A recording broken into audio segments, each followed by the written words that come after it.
घर का बंटवारा। अरे विनोद, तूने हलवाई को सारा सामान तो दे दिया है ना? अक्षय की शादी में कोई कमी नहीं रहनी चाहिए। आखिर सबसे छोटा भाई है तुम सबका। हाँ माँ, आप चिंता मत करो, मैं पूरा ध्यान रखूंगा। मंगल बेटा, तूने तो कहा था कि फूल का ऑर्डर दे दिया है, यहाँ तो फूल पहुँचे ही नहीं। अब क्या बहू की विदाई के बाद फूल आएंगे?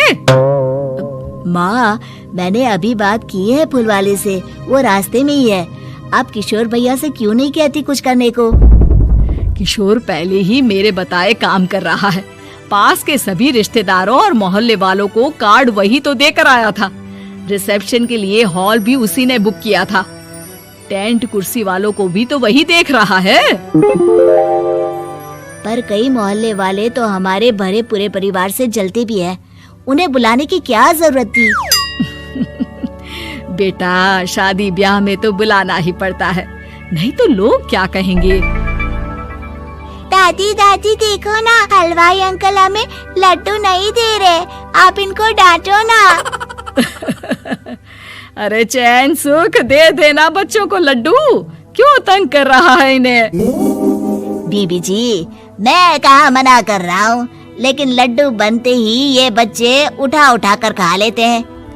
अरे मैं तो इन्हें थाल में रख के परोस भी नहीं पा रहा। भागो, अब कोल्ड ड्रिंक पीने चलते हैं। भागो भागो, अब कोल्ड ड्रिंक पीने चलते हैं। जैसे कि आप देख रहे हैं, आज इस घर के सबसे छोटे बेटे अक्षय की शादी है। घर में बहुत चहल पहल है। कुलभूषण की बीवी कमला को फुर्सत ही नहीं है कामों से, लेकिन कुलभूषण और घर के बाकी लोग कहाँ हैं? आइए देखते हैं। अजी, आप यहाँ आराम से बैठकर गाने सुन रहे हो और घर में अभी तक इतने काम बचे हैं करने को। अरे भाई, मेरे सबसे छोटे बेटे की शादी है, इसके बाद तो मैं अब चिंता मुक्त हो ही जाऊंगा। और फिर घर में तुम हो, बेटे बहुएं हैं, तुम लोगों के होते हुए मैं क्यों काम करूं?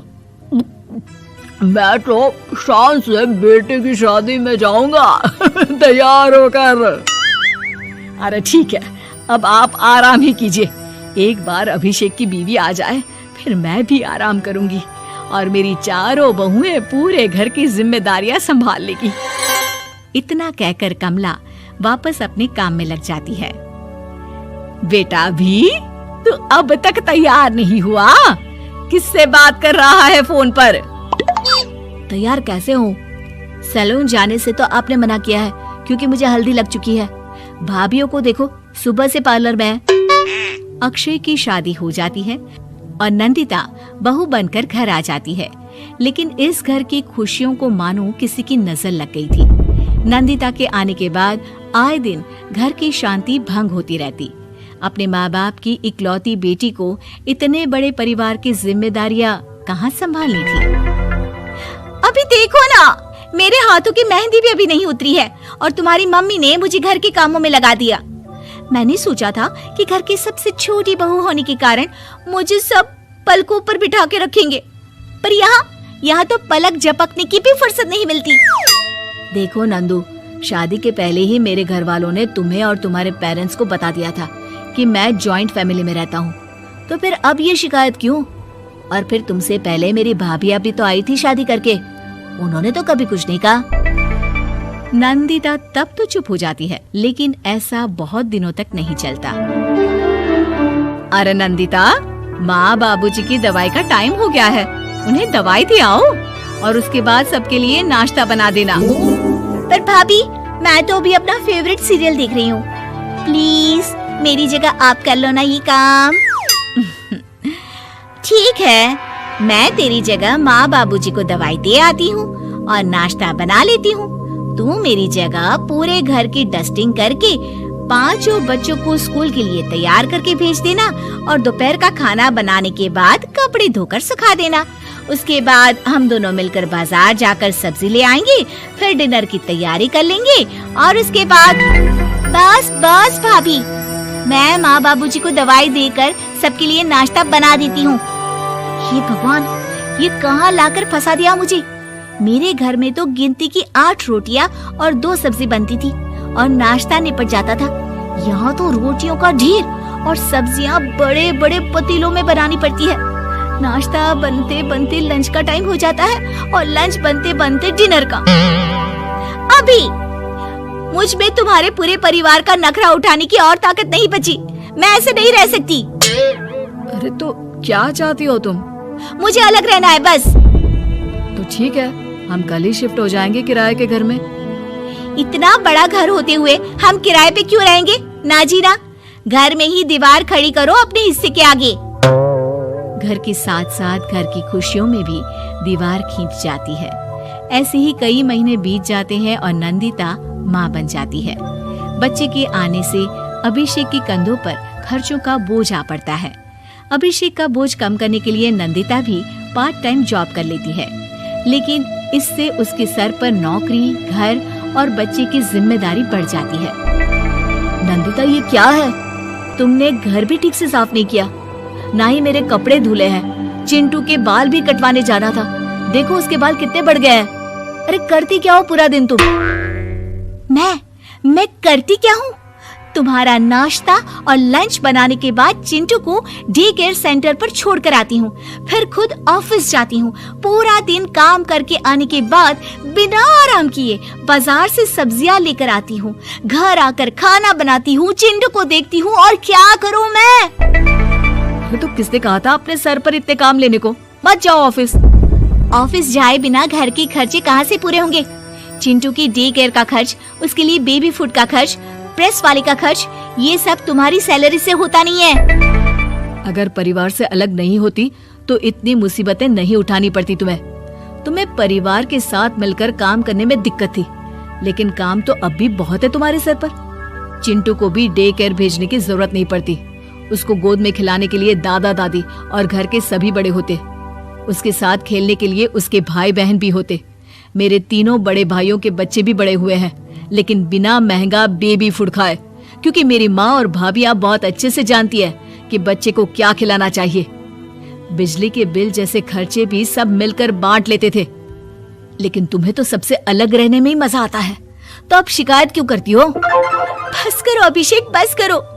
मैं मानती हूँ कि मैं गलत थी।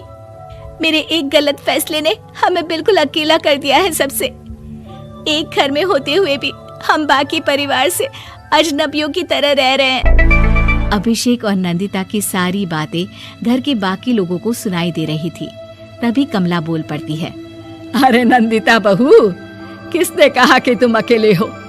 तुम्हारा इतना भरा पूरा परिवार है ना तुम्हारे साथ। हम तो बस ये चाहते थे कि तुम अपनी गलती समझ जाओ। अगर हम तुम्हें समझाते तो शायद तुम ना समझती, लेकिन अपनी गलती का एहसास तुम्हें खुद हो गया है, तो अब तुम समझ चुकी हो परिवार में एक साथ रहने का मोल क्या होता है। मम्मी जी, मुझे माफ कर दीजिए, अब ऐसा दोबारा कभी नहीं होगा। अरे माफी बाद में, पहले मेरा पोता जरा मेरी गोद में तो दे, और तू जाकर सबके लिए चाय बना ला। नहीं, ये कहानी इन सारे के सारे रिश्तों की नहीं, बल्कि 2 रिश्तों में ही सभी रिश्तों के होने की है। अरे बहू, मेरे और तेरे ससुर जी की रोटी मत बनाना, मैं बना लूंगी, दिन तक ठंडी हो जाती है। बहू जो की एक वर्किंग लेडी थी। नहीं माँ जी, मैं अच्छे से कपड़े में लपेट देती हूँ ना, आप क्यों मेहनत करेंगी? माइक्रोवेव में गर्म कर लेना। अरे नहीं बहू, मेहनत मत कर, वैसे भी ऑफिस में कम मेहनत होती है क्या, जा रहने दे। लेकिन बहू मानती नहीं, वो सास ससुर की रोटी बना कर ही जाती है। दोपहर में खाने के वक्त ससुर जी कहते हैं, अरे बहू को रोटी बनाने के लिए क्यों मना कर दिया, क्या हो गया? ठंडा ही तो खाते आए हम लोग हमेशा से।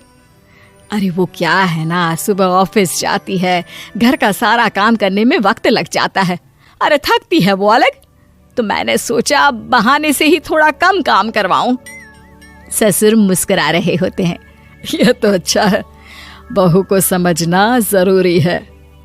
वक्त बीत रहा था, घर में सब खुश थे कि एक दिन, माँ जी आप शाम को थोड़ा टहलने निकला करें, घर पर रह रहकर हड्डियां जाम होती है, पापा को भी ले जाया करिए, मैं वक्त पर तो आ जाती हूँ। बहू ठीक 5 बजे ऑफिस से घर आ जाती है, फिर चाय नाश्ता बनाकर सास ससुर के साथ बैठती। उन लोगों को सारा दिन का हाल बताती। रात को पति घर आता है। क्या बात है बेटा, ऑफिस से आकर कभी हम लोगों के साथ भी बैठा कर। अरे माँ, दिन रात काम करके मन ही नहीं करता। अगले दिन की फिर तैयारी होती है। आप और पापा ही कमरे में आ जाओ। इससे अच्छी तो बहू है, कितना भी थकी रहे घर आकर हम लोगों के लिए चाय नाश्ता बनाना, फिर बातें करना। बहू ना होती तो हम बुढ़ा बुढ़िया तो बैठे ही रह जाते। सास और ससुर अब बहू के कहने पर शाम की सैर पर निकलने लगते हैं। सास की कई सहेलियां बनती है तो ससुर को भी कुछ बुजुर्ग लोगों का ग्रुप मिल जाता है। कैसा रहा सहेलियों के साथ शाम का वक्त? हम लोगों ने तो भाई खूब योगा किया। अरे हम लोगों को गप्पों से फुर्सत ही नहीं होती। वैसे मिसेस मल्होत्रा आज बहू के बारे में कुछ बोल रही थी। तभी वहां ऑफिस से बहू आ जाती है जो जींस और टॉप में होती है। क्या बात है माँ, क्या कह रही थी आपकी सहेली आपकी बहू के लिए? सास इस बार बहू को कुछ अलग तरीके से देखती है और उल्टा सवाल ही दाग देती है। क्या कह रही थी वो हटा, ये बता, तेरे ऑफिस में तो मर्द भी काम करते होंगे ना? बहू जो अब तक मजाक कर रही थी वो सीरियस हो जाती है। मर्द होंगे नहीं माँ जी, मर्द ही ज्यादा हैं। हम 5 ही लड़कियां हैं ऑफिस में। अरे तो अच्छा लगता है क्या ऐसे कपड़े पहनती हो? कल से तुम ना साड़ी पहनकर ऑफिस जाना। और हाँ, शाम का नाश्ता थोड़ा जल्दी बनाया करो। नाश्ता बनाकर बाद में ही ऑफिस के कपड़े चेंज करने जाना। बहू को समझ में नहीं आता कि सास को हो क्या गया है, लेकिन वो कुछ नहीं कहती। सीधे किचन में जाकर चाय नाश्ता बनाती है और सास ससुर को दे देती है। अगले रोज बहू ऑफिस के लिए तैयार होती है तो खूब सुंदर सी साड़ी पहनती है और ऑफिस के लिए निकलने से पहले सास और ससुर के पैर छूती है और निकल जाती है। क्या बात है, आज मेधा के ऑफिस में लग रहा है कोई फंक्शन है। अच्छा, पता नहीं, मुझे तो बताया नहीं। वैसे तो सारी बात करती रहती है। अरे देखा नहीं कैसे साड़ी पहनकर जा रही थी? अरे वो तो मैंने ही बोला है उसे। अरे अच्छा लगता है क्या रोज रोज ऐसे सूट या जींस में जाना? बहू हो, बहू बनकर रहो। और आप भी ना मेधा मेधा मत किया करिए, बहू बोला करिए। सर पर चढ़ जाएगी तो दिक्कत हो जाएगी। सास अब बहू को बहू जैसा रखने लगती है। हर बात पर रोका टोकी, हर बात पर ताने। क्या बात है, आजकल लेट आ रही हो ऑफिस से? अरे चाय के लिए भी देर हो जाती है। हम लोग फिर पार्क में भी देर से पहुंचते हैं। सभी की बहुएं वक्त से चाय नाश्ता करा देती है अपने सास ससुर को। बस एक तू ही है जो उस वक्त ऑफिस से निकलती है। माँ जी, वो एक रास्ता पुलिस वालों ने न जाने क्यों बंद कर रखा है, जिसके कारण ट्रैफिक ज्यादा हो जाता है। मैं कोशिश करूंगी कल वक्त से पहले ही निकल जाऊं। ससुर देख रहे होते हैं कि बहू अब परेशान सी रहने लगी है। एक रोज, मेधा, बेटी मेधा। जी पिताजी। बेटा देख जरा कौन सी टी शर्ट अच्छी लग रही है। वो क्या है ना, शाम को सब बदल बदल कर टी शर्ट पहनते हैं। मैं भी सोच रहा हूँ कि आज कुछ अच्छा सा पहन कर जाऊं। हाँ पिताजी, ये सही है। ये लाल वाली ना बहुत जचेगी आप पर। मेरे पापा पर भी डार्क रंग बहुत जचता है। क्या चल रहा है? अरे ससुर के सामने घूंघट तो छोड़ो, ऊपर से रंग बताया जा रहा है टी शर्ट का। अरे बहू, कोई संस्कार दिए नहीं है क्या तेरी माँ ने? बहू इस बार बहुत निराश हो जाती है। वो वहां से तुरंत अपने कमरे में चली जाती है। अब बहू घर का सारा काम करती, ऑफिस जाती, लेकिन साड़ी और सर पर पल्ला लेकर। एक बार पड़ोसन उनके घर आती है। वाह सुमित्रा बहन, बहू का तो रूप ही बदल दिया। ठीक किया, बहू बहू जैसी ही अच्छी लगती है। अच्छा चलती हूँ मैं।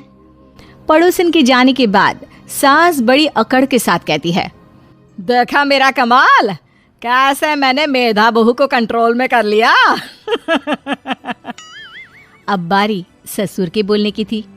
हाँ सुमित्रा, बिल्कुल, ये काम तो किया है तुमने, लेकिन कभी सोचा क्या खो दिया? क्या खो दिया? मैंने तो कुछ नहीं खोया जी। खोया है, पहले बहू जब ऑफिस जाती तुम्हारे पैर छूकर तुम्हें गले लगाती, लेकिन अब सिर्फ पैर छूती है। हाँ जी, ये बात तो आप ठीक बोल रहे हैं। पहले घंटों हम लोगों से बात करती, कमरे में ना जाती, ऑफिस से आते ही खुद की चाय खाना नाश्ता सब हम लोगों के साथ करती, सारी बात बताती। लेकिन क्या तुम्हें पता है, बहू की तबीयत खराब चल रही है, वो माँ बनने वाली है। ये बात मुझे बेटे ने बताई कि तुम्हें बता दूं। अब सास की आंख में आंसू थे। वो समझ गई थी कि लोगों के कहने में आकर उसने क्या खो दिया। शाम को बहू घर आती है तो माँ किचन में पकोड़े तल रही होती है। अरे माँ जी, आप रहने दीजिए ना, मैं आ तो रही थी। अरे नहीं, जा तू चेंज कर ले, मैं नाश्ता और चाय टेबल पर ही लगा रही हूँ मेधा। सास के मुंह से अपना नाम सुनकर बहू को बहुत अच्छा लगता है। माँ जी, कोई गलती हो गई है क्या? मेरे होते हुए आप काम करें, ये ठीक नहीं है। संस्कारी और समझदार बहू सास को माँ समझती है, लेकिन सास की बेवकूफी उसे सास ही बनाकर रखती है। बहू, मुझे भी थोड़े संस्कार और समझदार बनने का मौका दे, जिससे मैं भी बहू नहीं बेटी को देखूं तुझ में। और हाँ, मेरा होने वाला पोता क्या कहेगा कि दादी ने तो मेरी माँ को बहुत परेशान किया। बहू सास को गले लगा लेती है। नहीं माँ जी, वो कहेगा कि माँ को तो दादी ने बेटी बनाकर रखा है।